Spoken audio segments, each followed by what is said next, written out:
Alright, so in this video we're going to do example 3. We're first going to just read the problem through.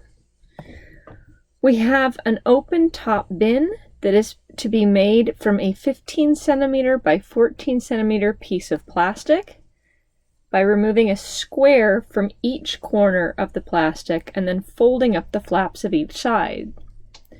I think drawing a picture of that will be helpful. What size squares should be cut out of the corner of each to get a bin with the maximum volume?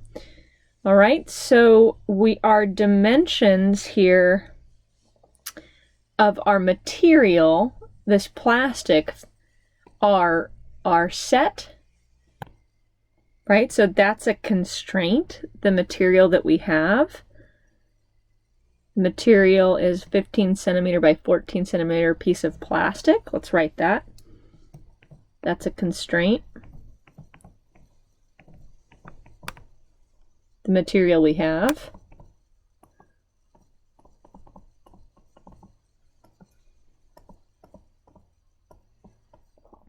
And they've identified an objective function. We're being asked to maximize the volume. And they're asking us what size square we should cut out of each corner. So we need to introduce some notation, and again, I think drawing a picture here is going to be really helpful. We want to write the volume somehow in terms of the size of the square that we're cutting out. So let's start with a diagram. All right, so we have a fixed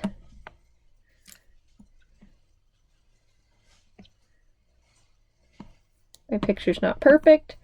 We have a fixed 15 centimeter by 40 centimeter piece of plastic, right? That is our constraint.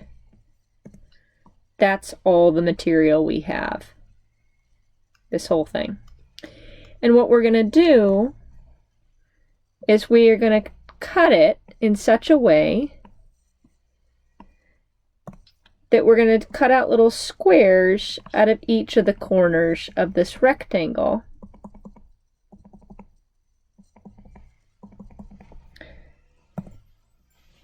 So we've got, that'll be the base, and this will be my height,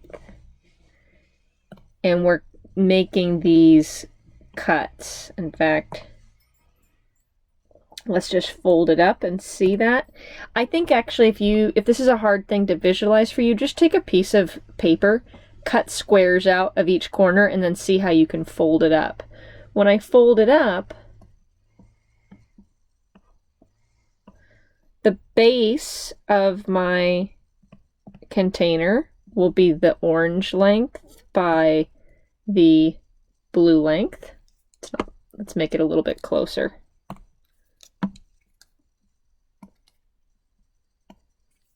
Still failing. Blue looks a little shorter to me. Right? That's that base of this box, and then the height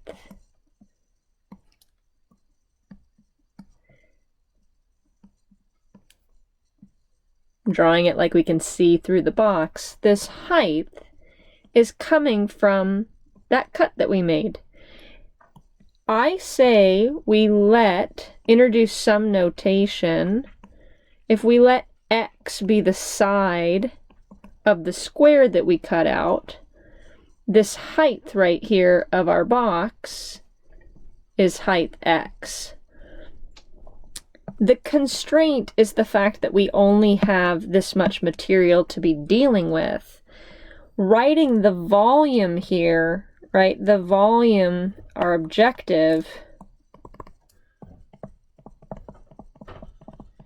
again, is to maximize volume.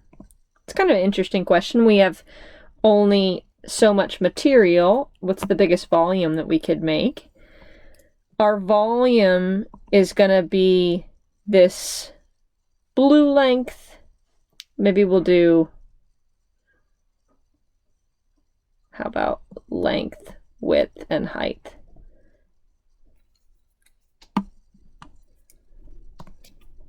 My height here.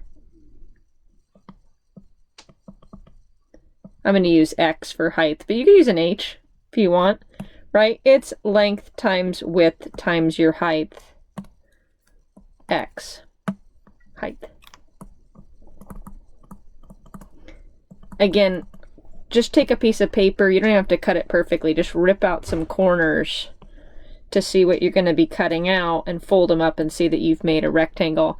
And you can even put a highlighter, like a green highlighter or any color that you have, along this edge. And when you fold it up, you see that that's going to be the height of your box. Okay, so the question is, what is L in terms of X and what is W in terms of X? And I think we can do that from the picture. Remember that this is 15 centimeters. And I'm chopping off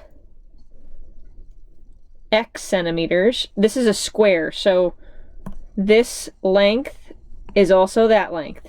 And this length is also that length. So I'm chopping off an X over here, and I'm chopping off an X over here. So the blue that's remaining is going to be a 15 minus, I'm using W, 15 centimeters minus 1x minus another x, minus 2x.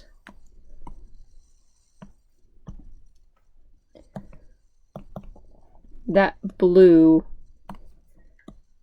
is 15 minus 2x.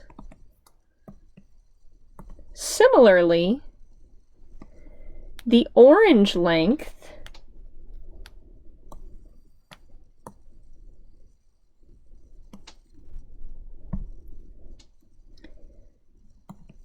came from this being 40 centimeters.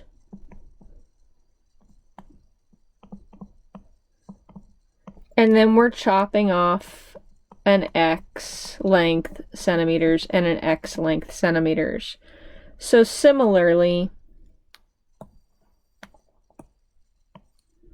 orange is going to be 40 minus an X minus another X. It's going to be minus 2X.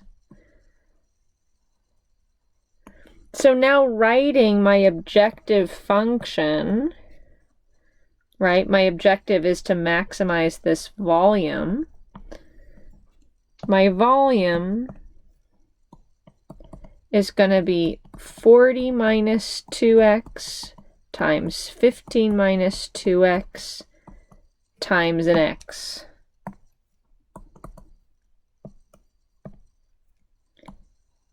Orange times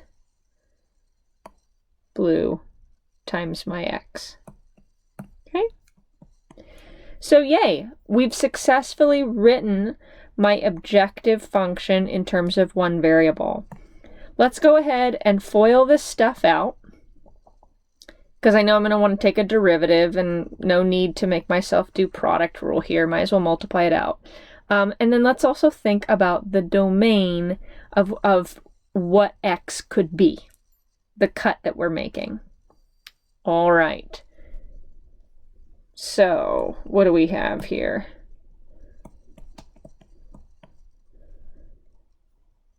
$40 times 15 is 600, right? 40 times 15 is 600. 40 times a minus 2x is going to be a minus 80x. Minus 2x times 15 is going to be a minus 30x. Negative 2x times negative 2x is going to be positive 4x squared. and that's being multiplied by my green x over here. Order doesn't matter in multiplication. If you don't like multiplying on the right, that's fine.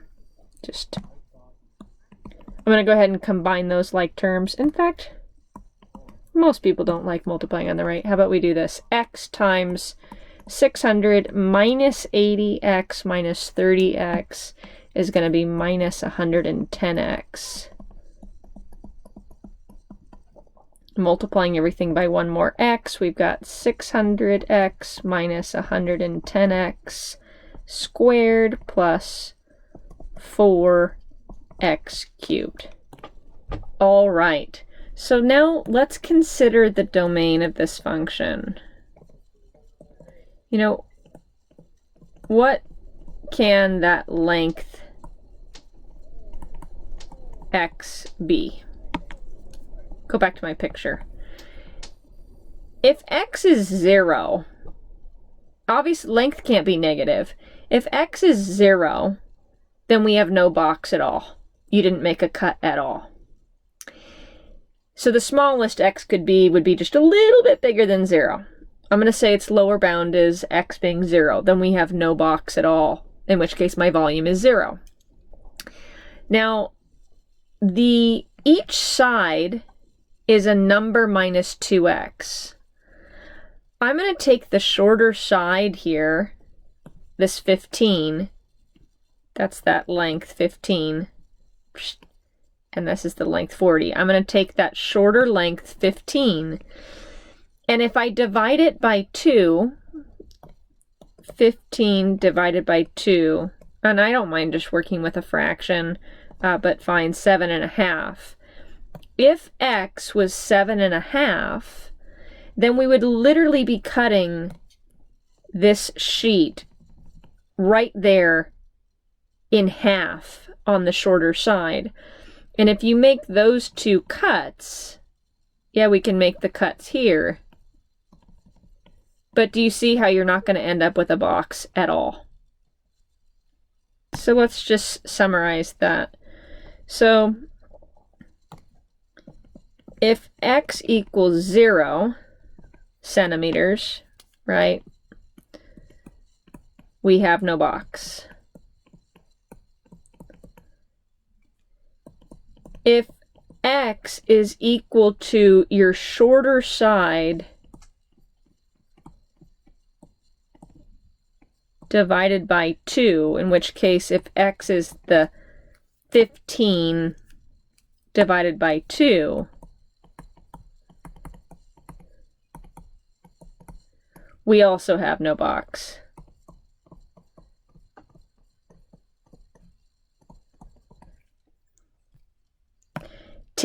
If you have a piece of 8.5 by 11 paper, your 8.5 is the short side.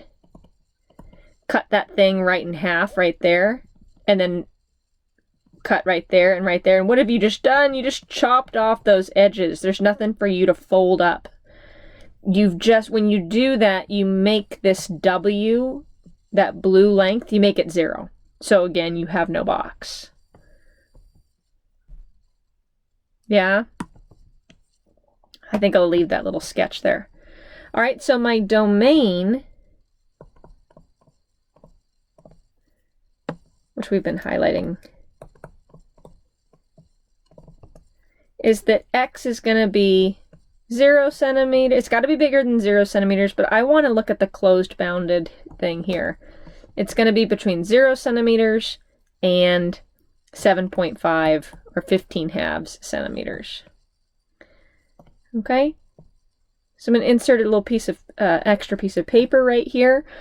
We are all set up because we have a continuous function. My objective function is a polynomial. Its domain is a closed interval. If I find the critical point or points and I evaluate the volume at those critical points, those are potential absolute extrema. Also at these endpoints, but we know based on our geometry that when I plug in those numbers, I'm going to get 0. The biggest v value, the biggest volume function value, is going to be the absolute largest volume. Let's do it. All right, so we're going to use the closed interval method.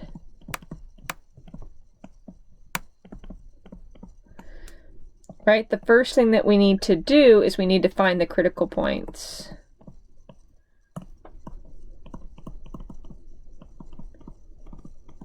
Values, numbers. So we've got my volume function. 600x minus 110x squared plus 4x cubed. I'm going to go ahead and get my first derivative here.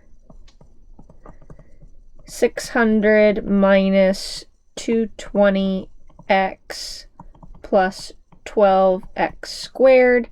That thing's never undefined, but there are places where it's equal to 0.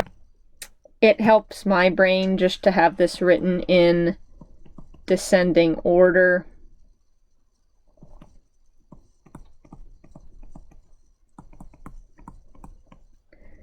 All of those terms are divisible by 4. So if I divide both sides by 4, that makes my life a little easier. 3x squared minus 55x plus 150 is equal to 0 divided by 4, which is 0. And now we're going to go ahead and factor this guy.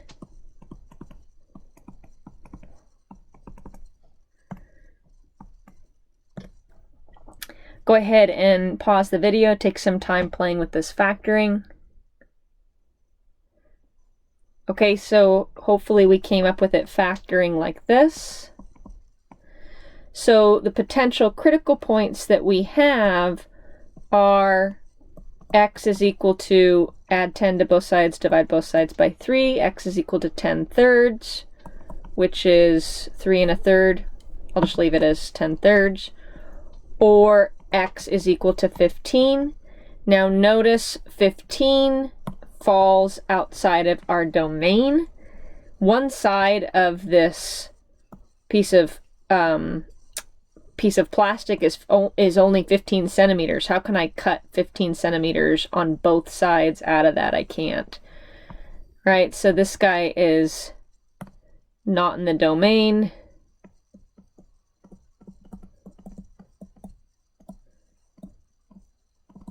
So our only critical point is x is equal to 10/3. The next step is to evaluate v, my objective function, at that critical point. 600 times x minus 110 x squared plus 4x cubed.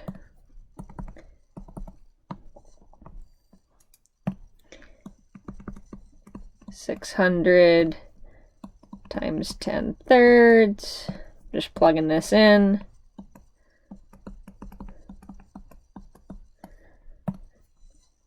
And I'm going to make use of a calculator for the interest of time. There is my v function. I did write it in descending order here. And we need v of that critical point.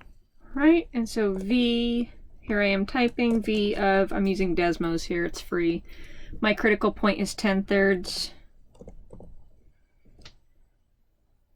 So approximately, we can write this number down, but approximately 926 cubic centimeters.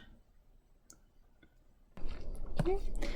So v is approximately 926 cubic centimeters. This is our potential. It's potentially an absolute extrema. Now we need to evaluate at the endpoints, which should be 0 if we thought about it correctly in terms of our domain.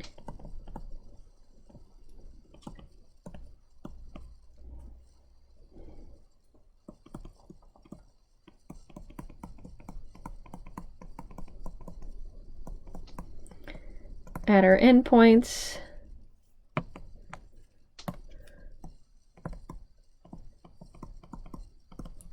and they were 0 and I believe 7.5. Yep. Centimeters. So I'm just going to write v of 0. V of 0 is clearly 0. 0 minus 0 plus 0 is 0. And v of 7.5, I'm going to use my Desmos here. All right, so v of 7.5 is also 0. Good. All right. So these are potential as well. And step 4 is to compare. Clearly, the volume being 926 cubic centimeters, right? And that was when x was 10/3 of a centimeter. That's our max volume, right? So our volume is maximized when we cut 10/3 of a centimeter out of each side. Okay? In conclusion, our volume is maximized when we cut out a 10/3 by 10/3 square centimeter out of each side. Now, I think, especially if we look at the graph here, this was not necessarily, well, it's not the only way to do it, and maybe not necessarily the most efficient way. I think, right, see, there's my max at 10/3, at 3 1/3 is 10/3. We have our max, and the max volume is 926 cubic centimeters. I think that making an increasing, decreasing argument here, in other words, using your first derivative test for absolute extrema would be perfectly fine, as well as doing the second derivative one. And maybe we want to talk about that one. Look at the graph of this. This thing is concave down everywhere. So it's like, great, it's concave down everywhere. We have our absolute max at the one critical point. That will take a tiny bit of work, and I think I want to discuss that. All right, so alternatively, we could use that first derivative test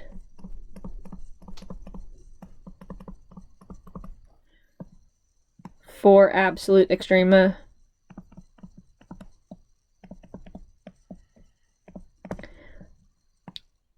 or that second derivative.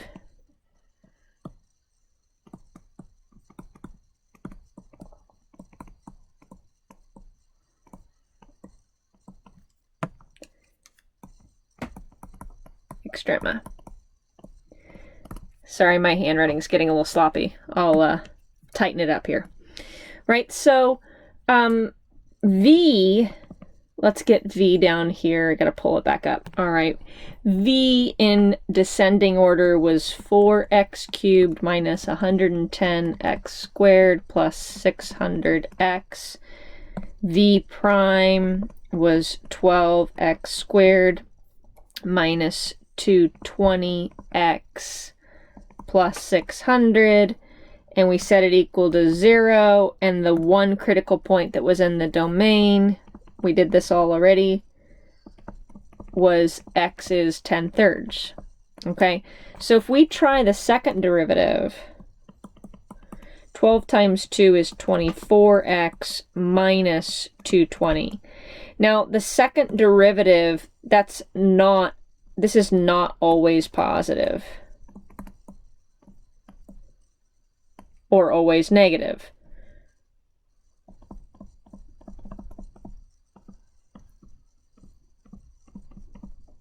For that matter.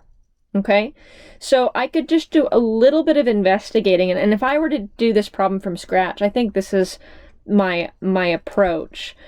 That critical, we could find the critical point, or the place where the second derivative is 0. Test on either side, and what we're going to find out when we look at this graph is that on either side, my second derivative is always going to be negative.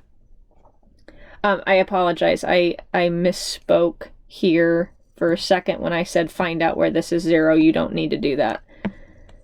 Right? So I apologize for that one misspeak here, but on the example that we did already using the second derivative test, we're like, hey, the second derivative was this constant that's always negative, but bump. We know it's always concave down, so we got a max. That's not just a local max, but in fact an absolute max. This function is not always negative, but it is over the domain of interest. So let's look at that. So here's my domain. I care about the sign of the second derivative, and that'll tell me about the concavity of my original function. So where are we? We can go minus infinity up to the 10/3. And we can go after it. We could even plug in the 10/3 if we wanted to. And we're going to see that this is always, always, always, always concave down.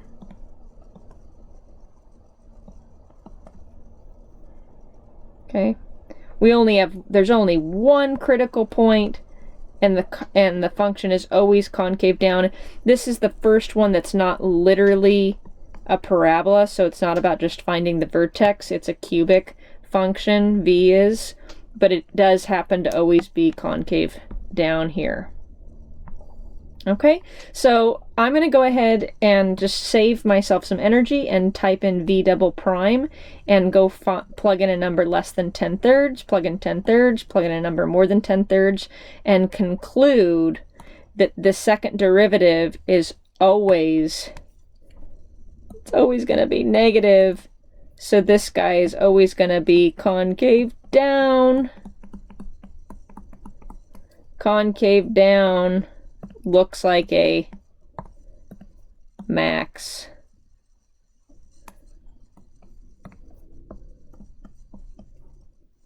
All right, so let's do that. I know this is a really long video because we're talking about different strategies, but we're almost done. All right, so check this out, and I want to refine my thinking here a tiny bit. Pick a number less than 10/3. How about 0? That is in the domain for this function, right? We're going from 0 to 7.5. Oops, I meant to hit double prime. V double prime. Negative. Second derivative at 10/3. Negative. Second derivative at something bigger than 10/3, but still in the domain of this function, and the domain of the function was going from 0 to 7.5. So how about 7? Beautiful. Negative. So this thing, and this is me refining, this curve, this cubic function is always concave down over the domain of interest.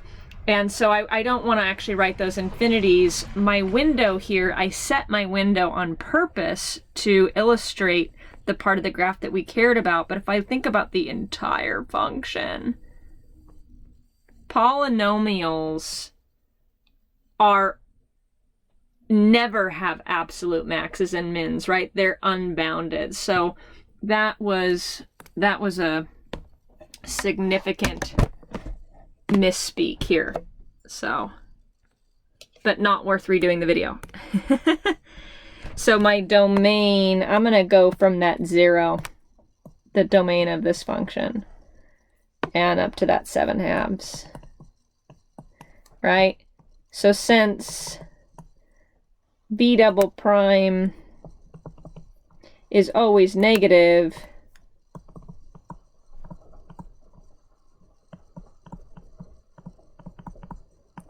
over the domain 0 to 7/2, that means that our V is always concave down over that domain. Tweet. Therefore, V of that one critical point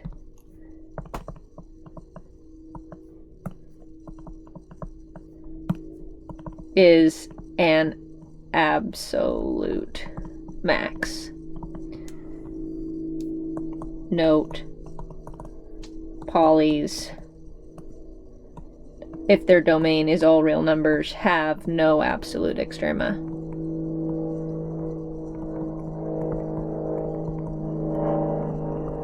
Okay, so now maybe, I don't know, this still required me having to think about the domain of this function. So I don't know, it's a toss-up on which one you think is more work.